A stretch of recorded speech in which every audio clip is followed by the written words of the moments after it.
justice for all human beings, because it's built into the assumptions of the value system that some people are worthy, most people are not.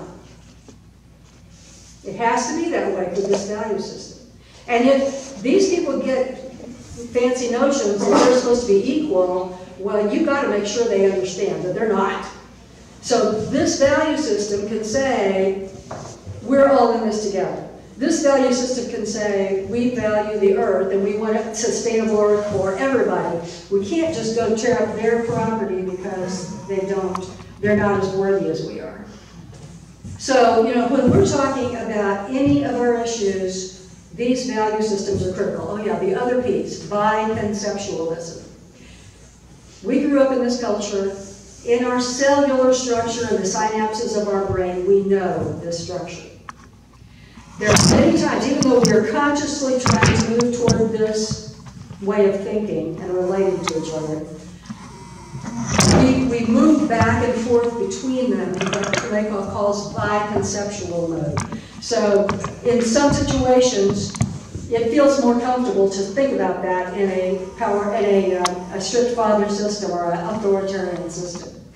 And then when we get conscious, we say, oh wait, no, we're all in this together. But we have to remember that we are frequently drawn into that authoritarian system ourselves. So we're always in a balancing mode and struggling to find the ways that we need to be revising the way that we think and the way we talk and the way we relate to each other. So as we get ready to go into the discussion of this book, I want to really emphasize the way that we are trying to move, the way that we are looking for the systems we prefer. So I'm going to stick these over here, and we can talk about them anytime. I love talking about them. There are lots of ways that I think this impacts the work we do that I think bears talking about a lot.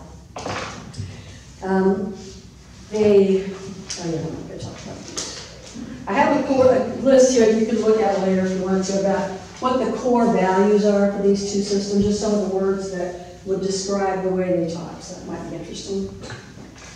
So, Breaking Sweetgrass is a really sweet book. And I think the key piece for those of us who really enjoyed it is that we're looking for the better way. We're trying, we're struggling toward this better way. We're floundering toward this better way, but we don't really know what it is yet, and we're not entirely sure how to get there. The assumptions that we're holding on to really are getting in the way of how we actually want to go forward. So the power of this book is that she is writing, Robin Wall Kimmerer is writing from a position of someone who's talking from an indigenous perspective. And she has this beautiful way of reading in her understanding as a biologist and an environmentalist and teaches ecology, and the indigenous teachings that she was given as a child. And it's just, she's a brilliant writer. She just kind of draws the imagery out in ways you can see it. Is she? That makes so much sense. She writes prose like a poet. Yeah. But I'm sure that many of you have had a similar experience to what I had, that when you're trying to understand indigenous cultures in particular, that it's been very difficult to really interpret where they were coming from and seeing what the background was that really makes a particular story. I mean, I don't remember the story in particular, but I remember seeing Native American stories at different times where the story was, this hero went there and did that.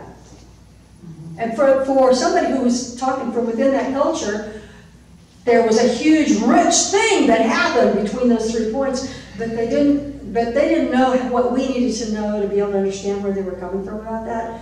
Well, she's not that way. She is trying so hard to explain to us where she's coming from about this, and she's got wonderful stories about it. Can we say something while you talk? His, to me, the most obvious thing is respect and reciprocity. All throughout, respect for everything and reciprocity. Yes, it is, yes. We're all in it together. Yeah, yeah. I wanted to say something about what you're saying, how we can not understand, you know, like the interpretation of how they tell a story, because she was talking in there about language and how they had lost their language, and she went to some more, anyway, and she said she came to an awakening that they don't have very many nouns, and everything is to be, like the table is to be a table, or to be a rock, or to be, which makes it like, you know, when they ask God who he was, he says, I am. You know, so it makes everything like living souls. Yes. And the respect around that sort of thing is explained all through the book, I think. But yeah, right. Maybe just learning a language helps learning the culture more than anything. I don't know, but yeah. So really the key part of this discussion is that to get the full flavor of this gift she has to give us, you've got to read the book. But in order to really get the flavor among us, I think we're going to go over some readings from it that I hope will be really useful and interesting for people. And the first one I want to read is the story of the peacemaker. And you may be familiar with the story of the Iroquois Confederacy. It was founded by the peacemaker. And this is on page 311. And I'm just going to read this, one clip of this. To the waters, the people said, we give thanks to all the waters of the world. We're grateful that the waters are still here and doing their duty of sustaining life on Mother Earth. Water is life, quenching our thirst and providing us with strength, making the plants grow and sustaining us all. Let us gather our minds together, and with one mind we send greetings and thanks to the waters. This is where the Iroquois, she refers to them here by their native name, Haudenosaunee. This was their Thanksgiving address to the waters, and they had a Thanksgiving address for all the elements of the world. These words reflect the sacred purpose of the people. For just as water was given certain responsibilities for sustaining the world, so were the people. Chief among their duties, this is chief among the human beings, give thanks for the gift of the earth and care for them. Stories are told of long ago times when the Haudenosaunee people did forget to really gratitude.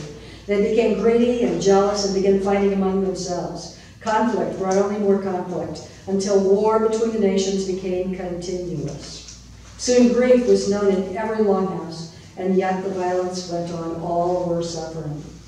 During that sorry time, a son was born to a Huron woman far to the west. This handsome youth grew to manhood, knowing that he had a special purpose. One day he explained to his family that he must leave home to carry a message to people in the east, a message from the Creator.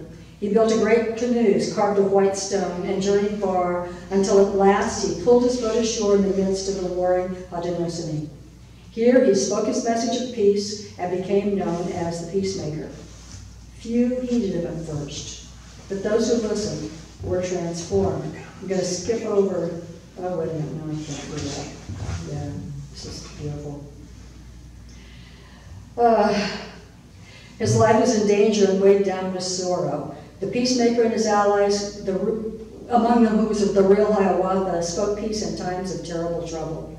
For years they traveled between villages, and one by one the chiefs of the warring nations came to accept the message of peace, except for one Tadodaho, an Onondaga leader, refused the way of peace for his people. He was so filled with hate, his hair writhed with sticks, and his body was crippled by vitriol.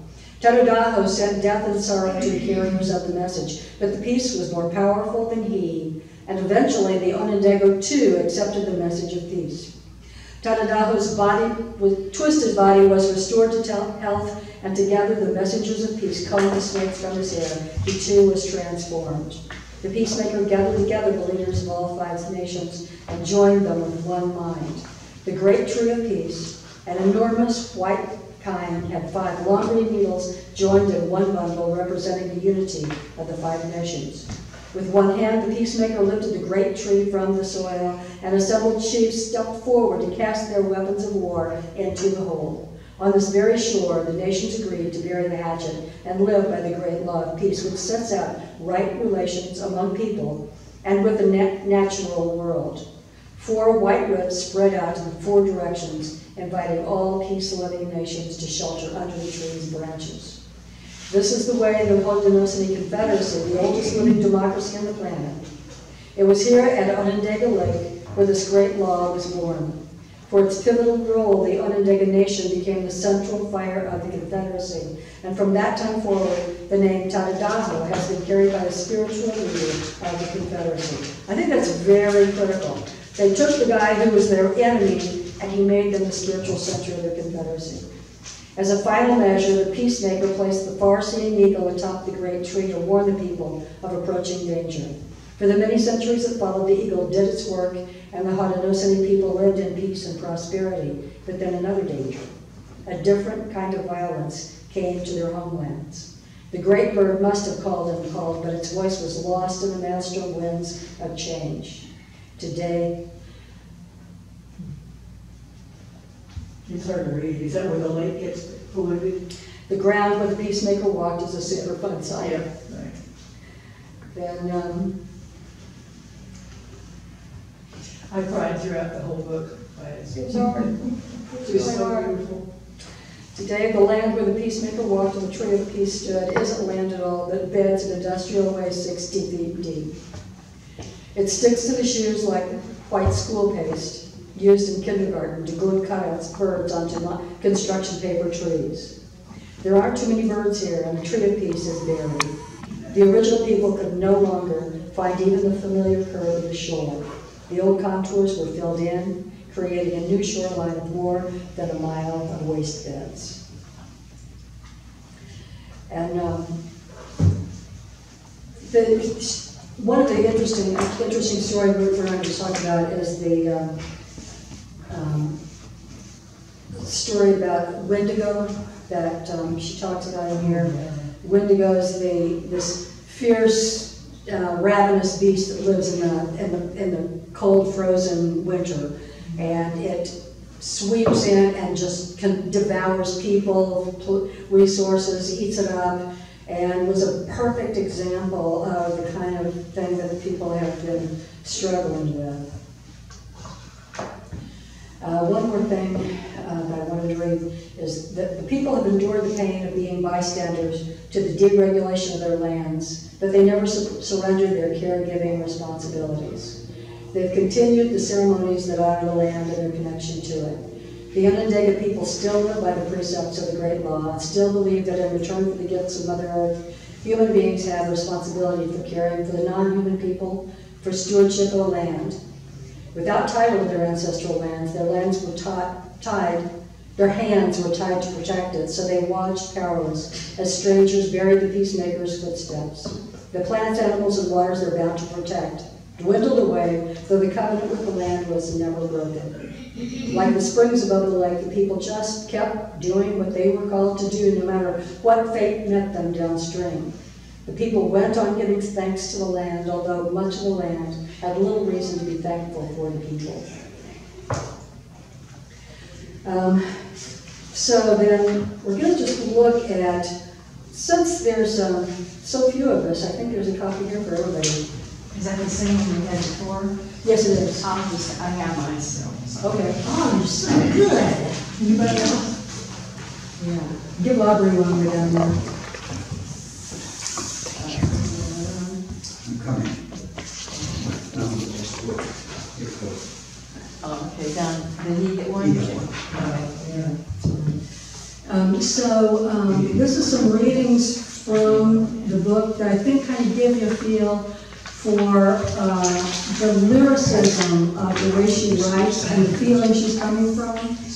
And it's divided into colors so that people can read and hear it. Thank you. Would you start and just read the red, and then we'll just kind of work around the circle here and read different colors? Sure. The crows see me coming across the field, a woman with a basket, and argue my provenance loudly among themselves. The soil is hard under my feet, bare except for scattering of plow-scraped rocks and a few last year's corn stalks. Their remnant crop roots squatting like bleached-out spider legs. Years of herbicide and continuous corn have left the fields sterile. Even in rain-soaked April, not a blade of green shows its face. By August, it will once again be a monoculture of corn plants in straight rows of indentured servitude. But for now, it's my cross-country route to the woods. On the other side, the ground is soft underfoot and deep in centuries of leaf mold. The forest floor flocked with tiny pink spring beauties and clumps of yellow violets. The humus stirs with trout lilies and trillium poised to rise through the winter brown mat of leaves. A wood thrush hangs a silvery trail on the still bare branches of the maples. The dense patches of leeks are among the first to appear in the spring. Their green so vibrant that they signal like a neon sign. Pick me. I resist the urge to answer their call immediately and instead address the plants the way I've been taught, introducing myself in case they've forgotten, even though we've been meeting like this for years. I explain why I've come and ask their permission to harvest, inquiring politely if they would be willing to share. Oh, that is so familiar, so familiar. I did just see that cornfield that's been treated with glyphosate and chemical fertilizers. And she walks out of that hard rock field onto the lush spring grass. At home it's incredible. Lush spring everything. Whenever you would go. So Dick, would you read the next passage? Dick asked me where that sentiment come from. Karen said the sentiment was familiar to her, so I was curious to know where it came from. Do you want I mean, why it was familiar. Okay, could you? Yeah, when we would go to the mountains, to the forest. As a Hawaiian. Yeah, in that it was always with reverence, and it was always when you entered into the forest. We often said a prayer. We often left an offering of a parcel of usually wrapped in leaves, rocks and leaves, and that. And so we would go in and do our hike. If we were out there picking flowers and materials, it was always with that, always thanking the plant, the flower of sharing and giving. If there was resistance, you left it. If it came easily, you took it with. And even as a kid, you learned that. Yes. This came from both your grandparents or your parents or all? I guess Or one? parents, friends, wherever you went out to the mountains with. Where was that? In Hawaii. But it's elsewhere as well. Yeah. May I continue with answering your question from a little different point of view? I've worked with the Indians in New Mexico for years and years and years. And they talk about the four corners, and now we're not talking about the states, we're talking the four corner states. We're talking about the four directions. And so it's north, south, east, west. And they greet the morning to the east and the evening to the west. And each has its own color. It has a specific sentiment, and it is those directions plus above and below. So years ago, I made a meditation walk at our home. I had a topo map, a survey, and an aerial photo. And so I was away probably in South America giving tours, and I figured here are the four places that I want, that I would consider sacred places on our land that would be as if it were indigenous, those four areas. So I figured out a gift, a prayer, several different things that went with each of the four places. And then I did tours in Ecuador and learned about the shamanic chieftains. And they do not only the four, but they do the off also. So they would do north and northeast, east and southeast and so forth. So then I would and completed with an 8. And I've taken people on that meditation walk, and each of those places has a prayer, has a gift, has something special, and there's something at that spot. It might be a rock cairn, it might be whatever, lots of different things, but there was always a gift of prayer. Yeah.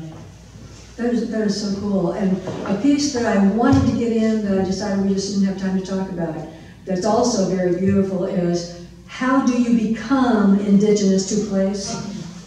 Because that's something that, you know, we're this nation of immigrants. We all came here from someplace else, and that disconnect from the land is, many people have written about how that's one of many reasons why it's so difficult for us to really understand what the earth gives us and what we could give back to the earth. So her feeling about indigenousness, you know, that people who know they're part of the land, yeah, they take care of the land, and we forgot. We have forgotten that. So how do we make that connection again? And that's one beautiful example of that. Can I say something else about this now? You know, that's Well, I have worked away overseas and away from home for so long, but we've lived on our 50-plus acres for 40-plus years. We know it so well. I can say to Norm, you know the double oak that's at the northeast corner of the clover field? So we know it. We know things on our place, and I speak to those things, those places, those beings all the time. Now, what was I going to tell you? I'm so sorry. Oh, when I flew to New York in the trade Or towers. at least your short memory. Very short. I got it right back. So, coming back from overseas, I flew to New York when the trade towers were about to fall. And I told the company I worked with, who I love, I worked with them over 25 years, I said, you know, I don't want to go overseas anymore. So I tried to figure, what can I do staying home? And I decided to go to nursing school because I like to be of service. So one day, as I was driving off the mountain down the steep northeast side, it's just a dirt county road, suddenly I saw, and this reflects on what you just said, I saw my roots. It was like an epiphany, you know, because I wanted to do something as close to home as possible. I suddenly felt my roots sink into the mountain, and I was grateful. Well, that's continued to happen. No, I'm sure that's continued to happen at our place.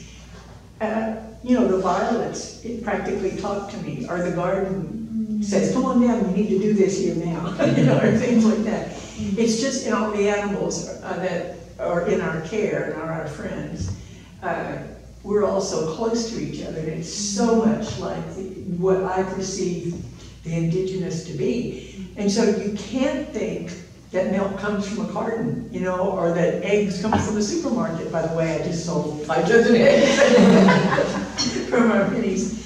So it's very real to me what you just talked about that you grew up with.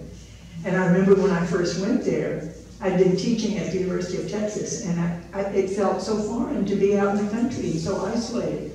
Though my father had been a southern sportsman and a hunter and fisher and all of that. And so one of my thoughts and prayers to the universe was, let me grow to love Mother Nature, or the earth. And so over the 40 years, she's drawn me in.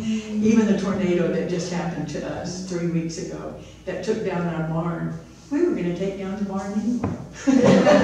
And it took shingles off the roof. We were going to put new shingles up. So I was thanking Mother Earth for doing it for us. Now we'll get it done sooner. And the insurance paid well. So. Well, let's move on to this reading so we get the full flavor of this. Dick, could you read that purple part that's next?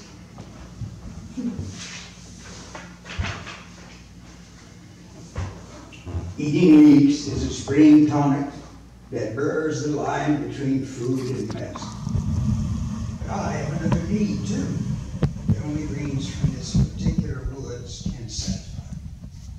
Both my horse will be home over the weekend in the far places where they live. I ask these leaves to renew the bonds between this ground and my children, so that they will always carry the substance of home with them in the minerals of their bones. On a day like this, when the fiddle heads are unfurling and the air is petal soft, I'm awash in longing. I know that thou shalt not covet thy neighbor's chloroplasts, is good advice, and yet I must confess to full-blown chlorophyll envy. Sometimes I wish I could photosynthesize so that just by being, just by shimmering at the meadow's edge or floating lazily on a pond, I could be doing the work of the world while standing silent in the sun. The shadowy hemlocks and the waving grasses are spinning out sugar molecules and passing them on to hungry mouths and mandibles, all the while listening to the warblers and watching the light dance on the water. That spoke to me as we're all thinking as tired activists, you know. What page is that? I didn't put the page numbers on. It's 111 for the first one. Yeah, it's all in that chapter, but I don't. Same chapter? Yeah, same Oh, chapter. okay. Yeah. On when? No, this is at the beginning of the. Oh, the Wendigo. Well, the first chapter chapter is, Wendigos? the first chapter is on the Wendigo. 111. No, 311. Yeah. Okay, well, I just want to be sure I can Yeah. look it up and read Yeah. the context. Yeah. But it's in chapter 1. Yeah, I'm pretty sure it's in chapter 1. I'd like to give a comment on photosynthesize. I really love that whole concept. Neil deGrasse Tyson said that if we could harness photosynthesis, we would have free energy. I like that. Shelley, would you read that next passage? It would be so satisfying